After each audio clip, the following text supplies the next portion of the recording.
اکثر لوگ نماز کیوں نہیں پڑھتے؟ یہ جو بات بتانے لگا ہوں اس پر ذرا غور کیجیے گا۔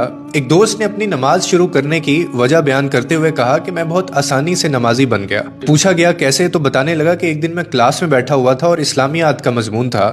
استاد آئے اور سوال کیا کہ آپ کے خیال میں لوگ نماز کیوں نہیں پڑھتے؟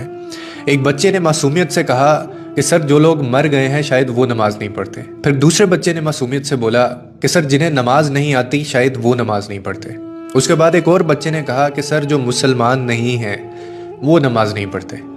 پھر ایک اور طالب علم اٹھا اور کہنے لگا کہ جو لوگ اللہ سے نہیں ڈرتے سر وہ نماز نہیں پڑھتے۔ وہ کہنے لگا میں یہ سب سن رہا تھا کہ اچانک میرے دل میں ایک سوال اٹھا اور میں نے خود سے کہا کہ میں تو زندہ بھی ہوں، مجھے نماز بھی آتی ہے اور میں مسلمان بھی ہوں اور میں اپنے رب سے ڈرتا بھی ہوں، پھر میں کیوں نماز نہیں پڑھتا؟ کہنے لگا میں خود ہی اپنے سامنے کھڑا ہو گیا کیونکہ میرے پاس کوئی جواب نہیں تھا اور مجھے خود سے گھن آ رہی تھی، اور پھر میں نے خود سے ایک سوال کیا کہ اگر قبر کی پہلی رات مجھ سے پوچھا گیا کہ تم تو زندہ بھی تھے، تمہیں نماز بھی آتی تھی، تم مسلمان بھی تھے، تم اللہ سے ڈرتے بھی تھے، تو پھر تم نماز کیوں نہیں پڑھتے تھے؟ اس کے بعد پھر میں کیا جواب دوں گا؟ اس نے مزید کہا کہ یہ وہ لمحہ تھا جس نے مجھے ہلا دیا کہ ہم اکثر سمجھتے ہیں کہ ہمارے پاس وقت ہے، ہم بعد میں شروع کر لیں گے، ہم بڑھاپے میں پڑھ لیں گے اور ابھی ہماری زندگی باقی ہے، مگر حقیقت یہ ہے کہ موت کسی وقت کا اعلان نہیں کرتی۔ اگر آپ نماز نہیں پڑھتے تو آپ اندر سے خالی ہو چکے ہیں۔